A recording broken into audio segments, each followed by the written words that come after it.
Pharmacy के अंदर हमारे पास जो मेन ब्रांच है, जो बेसिकली हमारे पास जो फार्मेसी के अंदर जो सबसे ज़्यादा हेल्थ केयर से रिलेटेड है, या अगर हम इसको कहें कि जो पेशेंट ओरिएंटेड ब्रांच है, जिसका मेन हमारा फोकस पेशेंट की तरफ है, मरीज़ों की तरफ है, तो वो हमारे पास है फार्माकोलॉजी।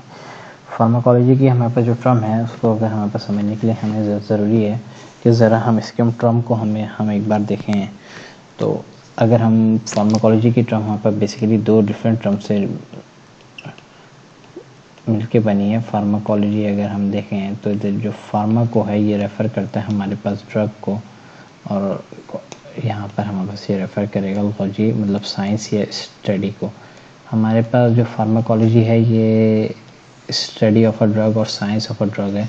फार्माकोलॉजी को अगर हम सिंपल आसान ज़बान में कहें कि हमारे पास जो ड्रग के बारे में पढ़ना, ये हमारे पास है फार्माकोलॉजी। जस्ट सिंपल कि हम उसको कह सकते हैं साइंस से रिलेटेड टू द ड्रग।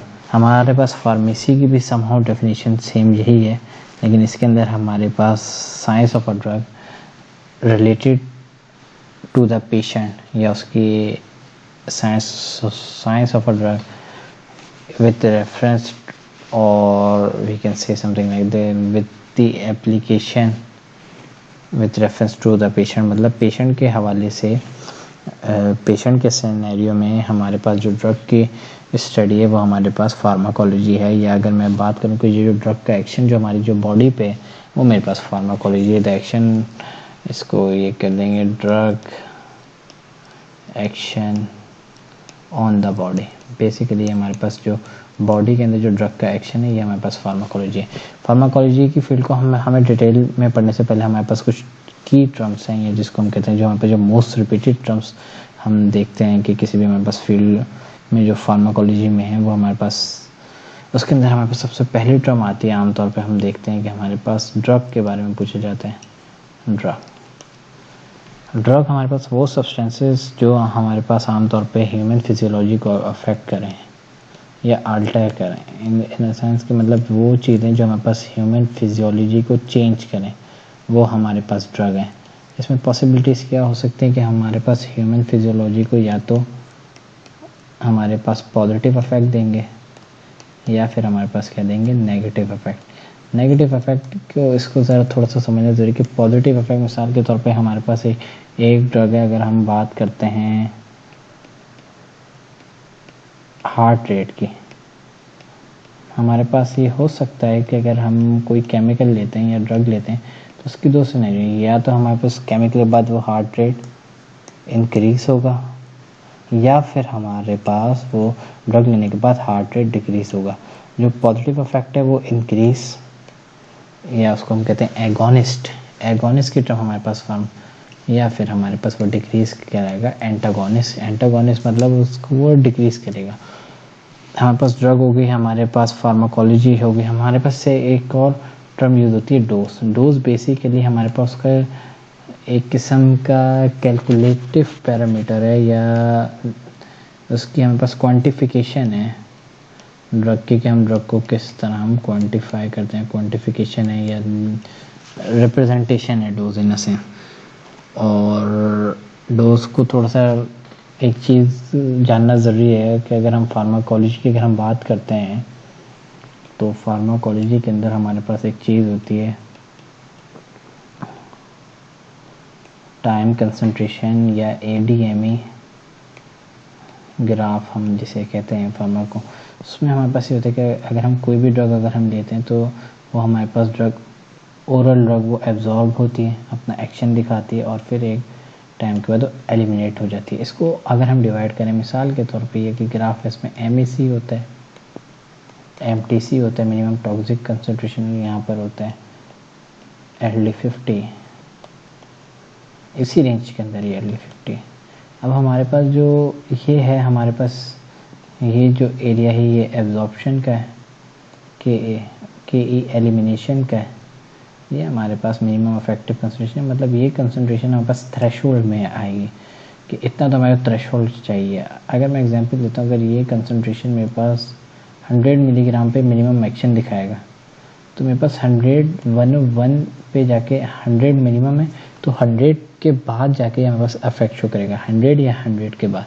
और ये यहाँ पर जितना भी जाएगा ये हमारे पास अफेक्टेड है, मतलब ये जो एरिया, ये जो टाइम पीरियड है, यहाँ पर हमारे पास ड्रग की जो मेन वर्किंग है, ये मेन अफेक्ट आएगा। हमारे को एक चीज़ है मिनिमम अफेक्टिव कंसंट्रेशन, वो ड्रग की डोज जिसके अंदर का मिनिमम एटलीस्ट आपका अफेक्ट है। मिनिमम टॉक्सिक कंसंट्रेशन, वो ड्रग की डोज जो कि आपके पास ड्रग के अंदर नॉन अनवांटेड हमारे पास अफेक्ट प्रोड्यूस करे, या इसको मैं ये कह सकता हूँ कि इसके अंदर वो हमारे पास टॉक्सिक इफेक्ट को प्रोड्यूस करे। एक और चीज़ हमारे पास होती है टॉक्सिकोलॉजी। टॉक्सिकोलॉजी बेसिकली उस ड्रग के टॉक्सिक इफेक्ट के बारे में पढ़ना हमारे पास टॉक्सिकोलॉजी है, या किसी भी ड्रग के एडवर्स इफेक्ट को स्टडी करना, ये हमारे पास टॉक्सिकोलॉजी है। पोसोलॉजी की हम एक टर्म हमारे पास यूज़ होती है मोस्टली। पोसोलॉजी ड्रग की डोजिंग को डिज़ाइन करना है, ड्रग की डोज के बारे में स्टडी करना है, ड्रग के उसके अंदर समहाउ के उसके अंदर हमारे पास ड्रग की हमारे पास डोजिंग को सेट करना, सेटिंग मतलब कितनी हमारे मतलब डिज़ायरिंग करना, कितनी हमारे को डिज़ायर्ड है, कितनी हमारे को रिक्वायर्ड है वो ड्रग का इफेक्ट दिखाने की। तो पोसोलॉजी और इसको MEC के अंदर मतलब पोसोलॉजी को अगर रेफरेंस में ले तो हमारे पास ये कि पोसोलॉजी वो हमारे पास है कि हम ड्रग को कितना हम ये सेट करेंगे, कितनी डोज पे हम ये टेस्ट करेंगे और कितनी स्लो पे। अब हमारे पास क्या होता है, मैक्सिमम डोज हमारे पास से होती है, मिनिमम डोज होती है, LD50 होती है। मिनिमम डोज हमारे पास वो जो हमारे ड्रग का अफेक्ट शो करे, मैक्सिमम वहाँ तक जो कि हमारे पास सेफ अफेक्ट शो करे। और टॉक्सिक डोज के अंदर क्या है कि इसके बाद हमारे पास टॉक्सिक इफेक्ट स्टार्ट हो जाए, फिर हमारे पास LD50 है जिसके अंदर हमारे पास 50% पॉपुलेशन को हमारे पास डेथ हो जाए। सिंगल डोज के अंदर भी होती हैं और डेली डोज भी होती है और मल्टी डोज भी होते हैं। हमारे पास डोजिंग की क्या होती है कि या यूनिट डोज भी होती है, एक टैबलेट है यूनिट डोज है, सिंगल डोज में ले रही। मल्टी डोज हमारे पास आमतौर पे बहुत सी टैबलेट जो रिपीटेड हैं वो जो मल्टी डोज के अंदर ट्रीटमेंट है, या फिर हमारे पास बाई लेयर है इन सेंस के उसके अंदर एक और सिस्टम है। तो मल्टी डोज है कि हमारे पास एक टैबलेट के ऊपर इमीडिएट रिलीज है मतलब, और उसके अंदर एक और कोर के अंदर टैबलेट है। सिंगल डोज सिंपल एक टैबलेट है लिया आपने, उसका एक इफेक्ट आया और आ गया, एक और इसमें तो थोड़ी देर बाद एक और दूसरी वो रिलीज हो, मतलब एक कंट्रोल सिस्टम के पैटर्न में इसको आप मल्टी डोज को अगर ले सकें।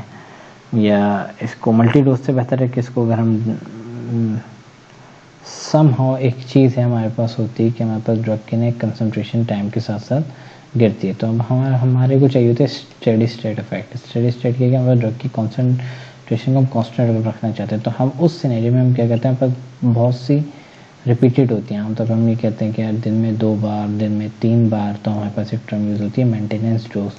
तो basically maintenance dose, multi dose, ये हमारे पास यही चीज़ें कि हम इसको हम देखते हैं कि यार हमारे पास स्टेडी स्टेट मतलब एक कांस्टेंट उस थेराप्यूटिक विंडो में आने के लिए हमारे को कितना चाहिए। थेराप्यूटिक विंडो क्या है? थेराप्यूटिक विंडो हमारे पास एक नया कॉन्सेप्ट है। थेराप्यूटिक विंडो बेसिकली मेरे को बताता है कि मिनिमम टॉक्सिक कंसंट्रेशन और मिनिमम इफेक्टिव कंसंट्रेशन के बीच में जो एरिया है, जो मैं अगर मैं कर्व बनाऊँ कंसंट्रेशन और उसका मैं कर्व बनाऊँ, तो ये मेरे पास है थेराप्यूटिक विंडो।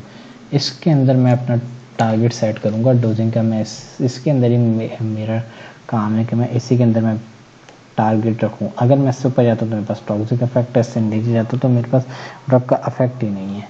तो मेरा जो मेन पर्पस होता है कि किसी भी उसका कि मैं उसी के अंदर मैं टारगेट को रखूँ ताकि। अब फार्माकोलॉजी की अगर मैं थोड़ी सी मैं फार्माकोलॉजी को अगर मैं डिवाइड करना चाहूँ, मिसाल के तौर पर मैं फार्माकोलॉजी को बेसिक टेस्ट में मैं तोड़ना चाहता हूँ। मैं फार्माकोलॉजी है उसके मेरे पास देखा जाए कि उसको मैं डिटेल फर्दर किसमें करता हूँ। तो मैं एक हमारे पास है कि ड्रग की मूवमेंट को देखते हैं जिसको हम कहते हैं फार्माकोकाइनेटिक्स।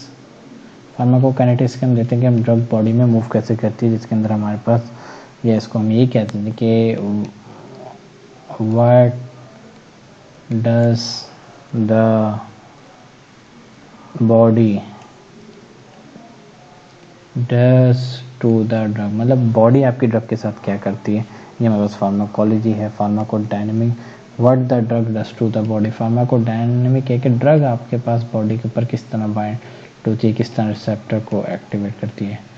इसको एक कॉमन टर्म है what the drug does to the body. इस तरह के हम टर्म देखेंगे आमतौर पर ये नोट्स के अंदर ही हमारे को टर्म्स मिलती है, जितने भी प्रिपेयर्ड नोट्स होते हैं। बुक्स के अंदर भी कुछ इसकी शॉर्ट फॉर्म है, अगर हम इसको थोड़ा सा देखें कि मतलब इसका जो फार्माकोकाइनेटिक है, इसके अंदर हम absorption, distribution, metabolism, elimination, ADME जो हमने साइकिल देखा है, और फार्माकोडायनेमिक में हम जस्ट उसको देखते हैं कि यार हमारे पास जो ड्रग है या जो ड्रग है वो किस तरह से वो इंटरेक्ट करती है। हमारे पास एक चीज़ होती है फार्माकोथेराप्यूटिक्स कि हम उस ड्रग को यूज़ कैसे कर सकते हैं। थेराप्यूटिक्स मतलब इन अ सेंस के उसका रिस्पॉन्स हमारे पास क्या है कि थेरेपी के अंदर क्या है, या फिर इसको हम कहते हैं क्लिनिकल फार्माकोलॉजी, पेशेंट के रेफरेंस में हमारे पास ये ड्रग कैसे रिएक्ट करेगी, मतलब इसका क्या क्या यूज़फुल है। इसी तरह हमारे पास एक फॉरेंसिक के अंदर भी हो सकता है कि या फॉरेंसिक से ज़्यादा अगर हम इसको बात करें, फॉरेंसिक में हो सकती है टॉक्सिकोलॉजी के, हम ड्रग का रेफरेंस पढ़ें इन रिस्पेक्ट या उसकी डोमेन जो हमारे पास जो मेन टारगेट हो, कि हम देखेंगे ड्रग का टॉक्सिक इफेक्ट कहाँ पे शो कर रहा है। तो ये हो सकती है टॉक्सिकोलॉजी। इससे हमें बहुत सी डोमेन है, तो हम बहुत सी टाइप्स हो सकती हैं, और इसके अंदर ज़्यादा अगर हम डिटेल में जाएं तो इसके अंदर फार्माकोलॉजी में टॉक्सिकोलॉजी के अंदर हमारे पास टॉक्सिकोलॉजी के अगर एग्जाम्पल है कि अगर हमारे पास कोई भी अगर हमारे जैसे नेचुरल कंपाउंड है, खास तौर पर इसकी एग्जाम्पल आती है स्ट्रिक्टनेस जीनस के जितने भी हमारे पास जो सीड्स होते हैं जिसके अंदर रेसिन होता है, या जो हमारे पास एक पॉइजनस कंपाउंड है उसकी हमारे पास के कितनी डोज है, मिसाल के तौर पे उसकी यहाँ पर डोजिंग सेटिंग के अगर हम कितना इनटेक करते हैं, for example 200 microgram for example अगर ये डोज है तो ये इतने में हमारे पास सेफ है, इसके बाद जाएगी तो पैरालिसिस या डेथ तक भी कॉज कर सकती है। तो मतलब जो जितने भी नेचुरल या बॉटनिकल प्लांट्स हैं तो उसकी हमारे पास जो टॉक्सिक इफेक्ट है, ये सब हम टॉक्सिकोलॉजी में पढ़ते हैं। अगर हम डेथ कि अगर एक हमारे पास एक सब्जेक्ट है जिसकी डेथ हो गई तो उसका हम देखेंगे यार अगर उसमें मिसाल के तौर पर अगर ये डाउट है कि उसकी एटॉप्सी हो या एटॉप्सी इन अ सेंस कि अगर हम उसका पोस्टमार्टम लेके चलेंगे, पोस्टमार्टम हमारे को ये डाउट था यार ये इसके स्लो पॉइजन से, तो उस सिनेरियो में फॉरेंसिक फार्माकोलॉजी भी हमारे पास है। वही फार्माकोलॉजी के हम ड्रग की कंसंट्रेशन को हम देखेंगे और वो हमारे पास फॉरेंसिक के डोमेन में आता है। इस तरह हमारे पास फार्माकोलॉजी के अंदर हमारे पास अब ड्रग को हमने देख लिया। अब हमको ये चीज़ समझना ज़रूरी कि आखिर हम ड्रग बेसिकली हमारे पास ड्रग को थोड़ा सा बताने का ज़रूरी कि ड्रग हमारे पास वो केमिकल एजेंट्स जो बॉडी के अंदर फिजियोलॉजिकल चेंज करें, ये हमारे पास अभी तक है। बॉडी के अंदर जो फिजियोलॉजी को चेंज करे वो हमारे पास ड्रग है। ड्रग को हमारे पास ड्रग की थोड़ा सा हमारे को एक चीज़ पढ़ने की ज़रूरत है कि आखिर हम ड्रग की क्लासिफिकेशन क्या है, और क्लासिफिकेशन से पहले हम पढ़ते हैं कि ड्रग को हम क्लासीफाई कैसे करते हैं और ड्रग को नेमिंग कैसे करते हैं। क्लासिफिकेशन की मैं बात करूँ तो क्लासिफिकेशन आपका on the basis of system हो सकती है कि वो ड्रग जो हार्ट के ऊपर एक्ट कर रही है वो कार्डियक हो गई, जो लंग्स के ऊपर एक्ट कर रही हैं, जो किडनी के ऊपर एक्ट कर रही हैं, रीनल सिस्टम पे एक्ट कर रही हैं, जो CVS जो ये आपके कार्डियोवैस्कुलर में कर रही हैं, जो ब्रेन पे कर रही हैं। तो इस तरह हमारे पास बहुत सी क्लासिफिकेशन हो सकती है on the basis of system हमारे पास हो सकती है। इसका मैकेनिज्म ऑफ एक्शन की बेसिस पे कोई सेल वॉल रोकती है, सेल मेम्ब्रेन को रोकती है, कोई प्रोटीन की सिंथेसिस को रोकती है, कोई हमारे पास DNA की लिंकेज को रोकती है, कोई हमारे पास इसकी लिंकेज के अलावा सीजरिंग इफेक्ट को रोकती है। इस तरह से हमारे पास कोई न्यूक्लिक एसिड को रोकती है। तो ये हमारे पास इस तरह की on the basis of structure हो सकती है, on the basis of mechanism of action हो सकती है। तो ये आमतौर पर ये इतनी इसको कॉन्सेप्चुअली अगर हम बात करें तो इसको कॉन्सेप्चुअली समझना ज़रूरी है कि बेसिकली हम पर ड्रग कई तरीके से एक्ट कर सकती है, बताने का मकसद नहीं। अच्छा, ड्रग को एक चीज़ हमारे लिए ज़रूरी है कि हमें ड्रग को साथ साथ लेके चलें कि आखिर हम ड्रग को नेमिंग कैसे करते हैं। ड्रग की नेमिंग भी बहुत ज़रूरी है कि हमारे पास किसी भी ड्रग के नेमिंग के अंदर अगर मैं ये चीज़ को मैं एक बिल्कुल एक नई चीज़ लूँ कि मैं ड्रग की मेरे पास ड्रग का नोमेनक्लेचर भी होता है, क्योंकि फार्माकोलॉजिकल एस्पेक्ट है। तो मुझे एक चीज़ ये ड्रग के अंदर मुझे एक चीज़ को बताना ज़रूरी है कि मेरे पास एक ड्रग का अगर एक मेरे पास जो राइजिक है, फॉर एग्जांपल राइजिक 40, जो राइजिक है ये इसका राइजिक हो गया, और मेरे पास इसको अगर मैं देखूं इसका सॉल्ट होता है राइजिक का ओमिप्राज़ोल। अब ये जो मेरे पास एक फार्मूला होता है, एक कंपनी का नेम होता है जिसको हम कहते हैं, और एक हमारे पास जेनरिक नेम होता है। जैसे ये जेनरिक नेम हो गया, फार्मूला हो गया हमारे पास, और इसका हमारे पास और केमिकल नेम हो गया। तो इस तरीके से हमारे पास होता है। और एक ट्रेड नेम होता है इन अ सेंस कि इसको मैं एक ट्रेड नेम भी कह सकता हूँ, जेनरिक नेम भी मैं कह सकता हूँ। तो इस तरीके से हमारे पास ड्रग के नेम होते हैं कि हमारे पास एक फार्मूला होता है, कमर्शियल नेम होता है, ट्रेड नेम होता है, और उसका मेन जो FDA अप्रूव जो हमारे पास तो नेम होता है आमतौर पे, अगर उसको रिसर्च नेम के हिसाब से भी समझा जाता है। नेमिंग हमारे पास ड्रग की ज़रूरी है। नेमिंग के अंदर हम ऑफिशियल नेम में हमारे पास स्पेसिफिकेशन भी मेंशन होती है। एक चीज़ है स्पेसिफिकेशन कि ड्रग जो है ये USP के स्टैंडर्ड पे बनी है, BP के स्टैंडर्ड पे बनी है, IP के स्टैंडर्ड पे बनी है, या PP के स्टैंडर्ड पे बनी है, या CP के बनी है, या EP पे बनी है, या JP पे बनी है। जितने भी फार्माकोपियल स्टैंडर्ड हैं किसके ऊपर बनी, तो स्पेसिफिकेशन को भी हमारे को नेम के अंदर और ऑफिशियल नेम के अंदर हमारे ख्याल है हमारे को ऑफिशियल नेम में जो ऑफिशियल नेम हमारे जो जेनरिक नेम है उसके आगे बस ये नेम होता है कि अगर मैं जेनरिक नेम अगर मैं डालूँ, इसका एक मैं एग्जांपल लेता हूँ। जैसे मैंने एग्जांपल लिए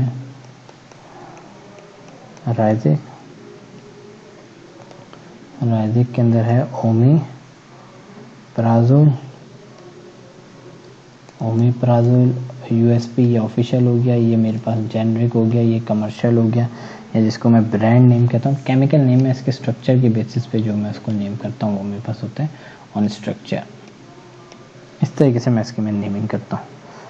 अब हमारे पास ड्रग हो गई, ड्रग के हमारे को थोड़ा सा पता चल गया। अब हमारे पास ड्रग की पॉसिबली हम सोर्सेज भी देख सकते हैं कि ड्रग के हमारे पास सोर्सेज क्या होती हैं। आमतौर पे अब जैसे कि हमारे पास ड्रग की सोर्सेज बहुत सी मल्टीपल सोर्सेज हो सकती हैं, बट अगर हम जनरल बात करें तो हमारे पास मोस्टली एंटीबायोटिक्स माइक्रोब्स से मिलती है, प्लांट से मिलती हैं। हमारे पास कोई ड्रग एनिमल से मिलती है। एग्जाम्पल अगर इसकी एनिमल से हमारे पास ज़्यादातर हार्मोन्स होते हैं, थायराइड होती है, इंसुलिन अभी हमारे पास वो जीन टेक्नोलॉजी से आप हो रही है। हमें मिनरल से कोका बटर, पैराफिन वगैरह आती हैं, लिक्विड पैराफिन, और हमारे पास मैग्नीशियम के जो हमारे पास कंपाउंड हैं वो हमारे पास मिनरल सोर्सेज से भी आते हैं। हमारे पास माइक्रोब से बहुत सी एंटीबायोटिक्स हैं। जो फर्स्ट एंटीबायोटिक है हमारे पास पेनिसिलिन आती है, हमारे पास जेनेटिक इंजीनियरिंग से भी आती है, हमारे पास कुछ चीज़ें हमारे पास प्लांट से आती हैं जिसको हम सिंथेटिक करते हैं, मतलब मज़ीद हम उसको सिंथेसाइज करते हैं। जैसे कि हमारे पास प्लांट से मिलता है सैलिसिलिक एसिड, और उसको मैं कन्वर्ट करके मैं उसको एस्पिरिन में कन्वर्ट करता हूँ। एक एग्जाम्पल है जनरल। इस तरीके से मेरे पास सोर्सेस हो सकती हैं। और अगर मैं बात करूं कि ड्रग की सोर्सेस के अलावा, अब मैं ड्रग इसके अगर मैं समरी पेश करता हूं, इसको यहीं पे अगर इसकी समराइज़ करें तो हमने जो बेसिकली भी हमने इस सीरीज़ में जो स्टार्टिंग की है वो हमने देखा है फार्माकोलॉजी। ये बहुत ज़्यादा डिटेल सीरीज होने वाली है फार्माकोलॉजी का। फिर हमने कुछ डेफिनेशंस देखी हैं टर्म्स जिसके अंदर डोज, ड्रग वगैरह। फिर हमने एक और चीज़ देखी है ADME ग्राफ। फिर हमने इसकी कुछ क्लासिफिकेशन देखी है जस्ट सिस्टम वाइज, उसको हम आगे जाके वो डिटेल में पढ़ेंगे। क्लासिफिकेशन के बाद हमने इसकी सोर्सेज को देखा है कि आखिर ये ड्रग आती कहाँ से, इसके सोर्सेज क्या हैं। सोर्सेज के बाद हमारे पास अगर हम बात करें सोर्सेज हो गई। अब हमारे पास सोर्सेज के बाद हमारे पास एक चीज़ होती है ड्रग डेवलपमेंट प्रोसेस। उसको ज़रा हम डिटेल में हम देखेंगे कि आखिर ड्रग को हम डेवलप कैसे करते हैं और उसमें कौन से ट्रायल होते हैं, किस तरीके से होता है। तो ये इसको हम करेंगे। अभी हमारी ये इंट्रोडक्शन है, इसके बाद हम इसको कंप्लीट लेके चलेंगे। तो